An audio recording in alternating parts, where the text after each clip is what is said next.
नमस्कार। जय भीम साथियों। दैनिक दस्तक पर आपका स्वागत है। मैं हूं आपका होस्ट जेपी गौतम।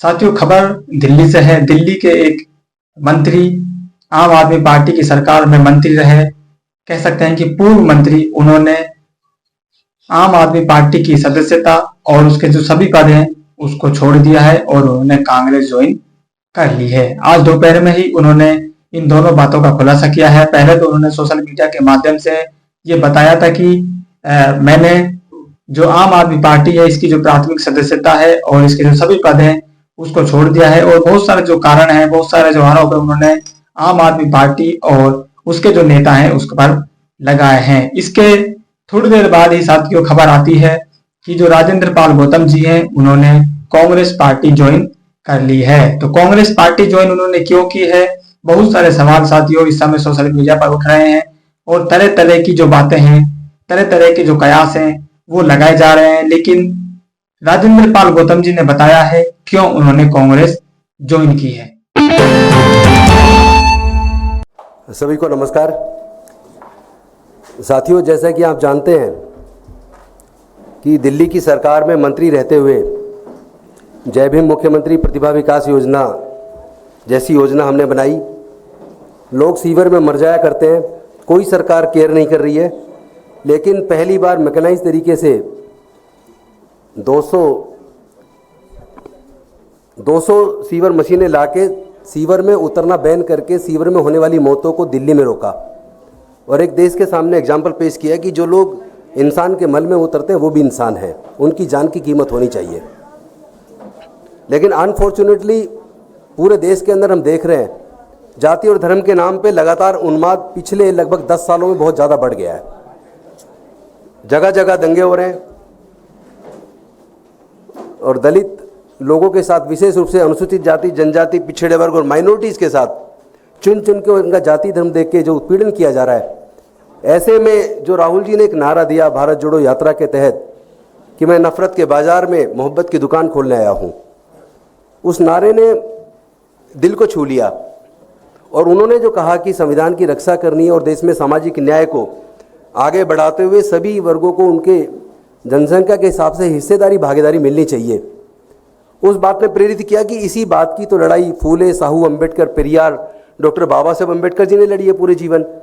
और मैं खुद 56 साल का हूँ, लेकिन 43 साल की उम्र, 43 साल टोटल मेरे इस मिशन मूवमेंट में, सामाजिक न्याय के इस आंदोलन में लगे हैं। और मुझे आज याद आ रहा है कि अरविंद केजरीवाल जी जब एक गाना गाया करते थे, और वो गाना आपको सबको याद होगा, इंसान से इंसान का हो भाईचारा, यही पैगाम हमारा। लेकिन उस गाने की एक लाइन है जिसे वो नहीं गाते थे। वो लाइन है, नए जगत में हुआ पुराना ऊंच नीच का किस्सा, सबको मिले मेहनत के मुताबिक अपना अपना हिस्सा। अगर वो हिस्सा नहीं मिलेगा तो कहीं ना कहीं हम धोखा दे रहे हैं।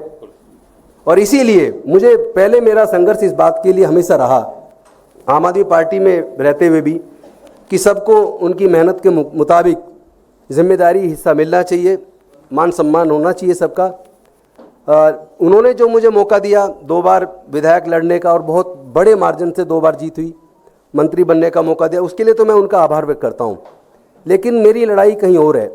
सामाजिक न्याय के मुद्दे पर, जाति जनगणना के मुद्दे पर, हिस्सेदारी भागीदारी के मुद्दे पर कहीं ना कहीं आम आदमी पार्टी चुप्पी साध लेती है। और विशेष रूप से अनुसूचित जाति, जनजाति, पिछड़े वर्ग में माइनॉरिटीज़ के लीडर्स के साथ अगर कोई बात होती है तो वो चुप्पी साध लेते हैं।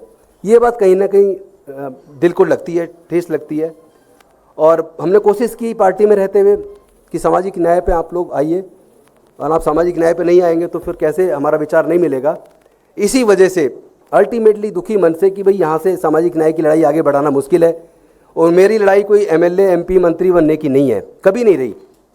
जिस चीज़ की लड़ाई, अगर वो लड़ाई वहाँ जाके वहाँ रह के नहीं लड़ सकता तो अननेसेसरी मैं उनको दुखी करूँ या वो मुझे दुखी करूँ, उसकी ज़रूरत क्या है। वो अपना, जो उनका अपना क्षेत्र उस पर काम करें, और मैं अपनी सामाजिक न्याय की लड़ाई जहाँ से आगे बढ़ती देखेगी वहाँ मुझे जाना चाहिए।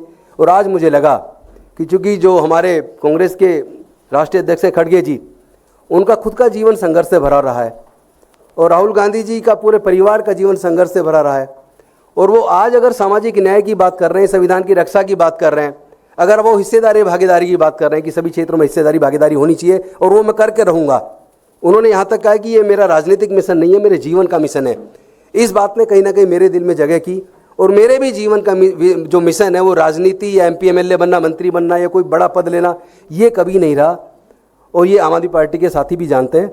तो मैं अपने सामाजिक न्याय की लड़ाई को आगे बढ़ाने के लिए आज कांग्रेस को ज्वाइन किया, और उन्होंने मुझे बड़े सम्मानपूर्वक ज्वाइन कराया। मैं के.सी. वेणुगोपाल जी जो राष्ट्रीय महासचिव हैं उनका भी धन्यवाद करता हूँ, मुख्य प्रवक्ता पवन खेड़ा जी का भी धन्यवाद करता हूँ, राजू जी का भी धन्यवाद करता हूँ, चूँकि SC ST OBC माइनॉरिटी मोर्चा पूरे देश का देख रहे हैं, और SC ST के मोर्चे को राजेश लिलोटी देख रहे हैं, उनका भी मैं धन्यवाद करता हूँ। दिल्ली के अध्यक्ष देवेंद्र यादव जी, उनका भी धन्यवाद करता हूँ। विशेष धन्यवाद करता हूँ मैं डॉक्टर अनिल जैन जी का, जो मेरे संघर्ष के पुराने साथी हैं।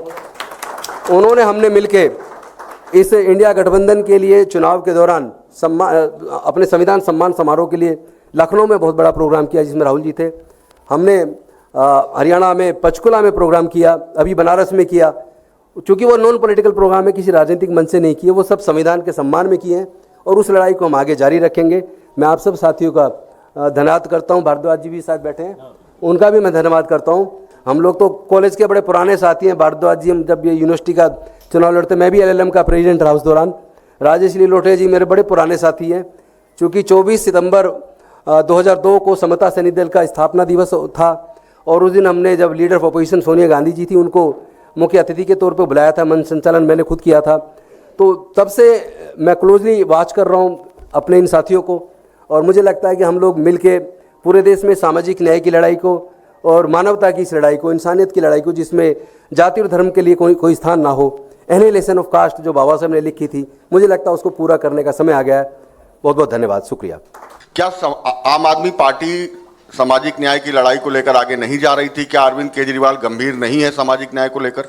देखिए, अगर होते तो जो 450 के करीब उन्होंने CM fellow, dark fellow, advisor वो सब रखे, तो उसमें रिजर्वेशन देते। मैंने उस वक्त भी चिट्ठी लिखी थी, लेकिन उस पर कोई ये कहा कि ये नौकरी नहीं है, तनख्वाह जा रही है हर महीने, और जो काबिलियत आप मांग रहे हो, काबिलियत के लोग अगर अनुसूचित जाति, जनजाति, पिछड़े वर्गों में हैं, तो उनमें उनको हिस्सा देने में क्या दिक्कत थी? साथ में एक बात बताइए, आज जो योजनाएं हमने बनाई समाज कल्याण विभाग से संबंधित, SC ST OBC से संबंधित, माइनॉरिटी संबंधित, सब योजनाएं बंद क्यों हैं? किसी को दर्द क्यों नहीं होता? जब SC ST OBC माइनॉरिटी के मुद्दे पे बात आती है, उनके जो योजनाएं उनकी पहले से चलती है वो सारी बंद है, तो किसी को दर्द क्यों नहीं होता? उस पर सीरियसनेस नज़र क्यों नहीं आती? मेरे मन में वो दर्द है। जिन वर्गों के लिए योजना बनाई है, उनके विकास की योजनाएं हैं, सबके लिए योजनाएं। जय भीम मुख्यमंत्री प्रतिभा विकास योजना तो केवल SC ST के लिए नहीं थी, उसमें तो जनरल कैटेगरी टोटल 15,000 बच्चों को सिविल सर्विसेज की कोचिंग, इंजीनियरिंग की, मेडिकल की, तमाम तरह की कोचिंग का हमने इंतजाम किया, और वो चली 2 साल, आज वो बंद है। दर्द होता है जब बच्चे आते हैं। हमारे अपने इंजीनियरिंग कॉलेज के अंदर का 2.5 लाख रुपए साल की फ़ीस है, 4 साल की फीस ही फीस केवल 10 लाख रुपया है।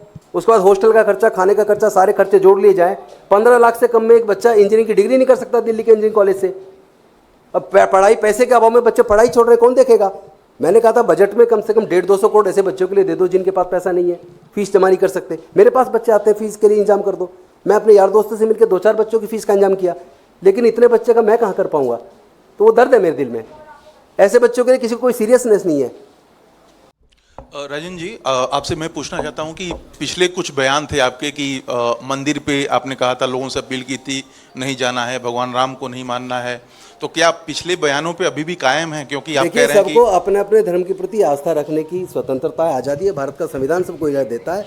मैं सबकी आस्था की, सबके धर्म की का सम्मान करता हूँ, मैं कभी किसी का अपमान नहीं करता। लेकिन मैं इतना जरूर कहता हूँ कि हमारे समाज के लोग मंदिर जाते हैं तो उनको अपमानजनक व्यवहार उनके साथ नहीं होना चाहिए, उनका उत्पीड़न नहीं होना चाहिए, उनकी केवल इसलिए हत्या नहीं हो जानी चाहिए कि उन्होंने भगवान की मूर्ति को छू दिया। वो इंसान नहीं है क्या? एक तरफ आप उनको हिंदू मानते हैं, फिर मंदिर में घुसने पर उनकी पिटाई करते हैं, उनकी हत्या तक कर देते हैं। सिंपल इतनी सी बात है, और कुछ नहीं है। सबके धर्म का सम्मान है। आपके टिकट पे चुन के आए थे, आप अभी कांग्रेस में आए हैं, तो आपके विधायक का पद का रिजाइन करने जा रहे हैं? मैंने रिजाइन भेज दिया है। भेज दिया है। आपको बड़ी जल्दी इनके इस्तीफे की? नैतिकता के आधार पे, नैतिकता मुझे ये इजाज़त नहीं देती कि जिस पार्टी से मैं चुनाव लड़ा, जीत के आया, और मैं अब वहाँ चुनाव पे मैं विधायक बना रहा हूँ, ये नैतिकता मुझे इजाज़त नहीं देती।